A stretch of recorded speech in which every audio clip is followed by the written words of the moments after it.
राहुल गांधी कल बिहार दौरे पर थे। उन्होंने कहा है कि जिस तरीके से महाराष्ट्र में चुनाव फिक्स था, बिहार में भी चुनाव फिक्स होने वाला है। देखिए, इसका मतलब है कि वो हार मान गए। हर हार मानने वाले लोग यही कहते हैं। आज नहीं 1980 से हम लोग विधायक वगैरह हैं, मंत्री हैं। जब हार हो जाती थी तो लोग कहते थे कि रसिया से बैलेट पेपर ला करके किया गया है, और उसी राहुल गांधी जी कर रहे हैं कि आज हार देखते हुए कह रहे हैं कि महाराष्ट्र जैसे फिक्स था वैसे फिक्स किया। उनकी बात बहुत लोग अब नहीं मानते हैं, हल्की बात वो बोलते हैं। सबसे पहले आज हम नरेंद्र मोदी जी को धन्यवाद देते हैं, आभार व्यक्त करते हैं बिहार की तरफ से कि आज नया टर्मिनल में हम लोग को उतरने का मौका मिला और आप लोगों से बात करने का मौका मिला।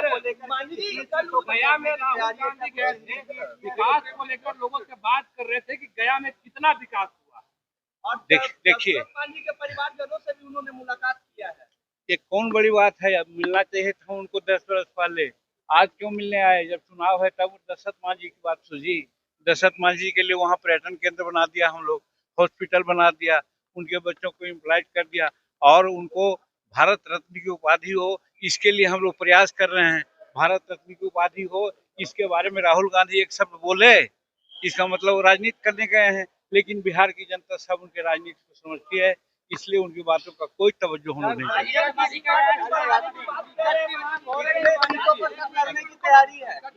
एक को कोई बोलिएगा तब ना, एगो कोई बोलिए। सर, कितने सीटों पर लड़ने की तैयारी की?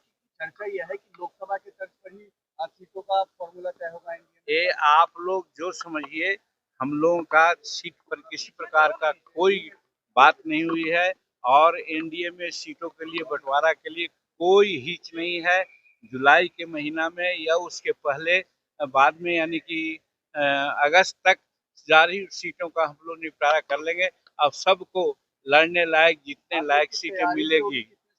हम लोग तो समूचे 242 सीट पर हम लोग चुनाव लड़ रहे हैं, क्योंकि लड़ना भी है और लड़ाना भी है।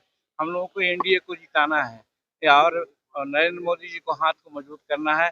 डबल इंजन की सरकार बने, उसकी चिंता हम लोग की।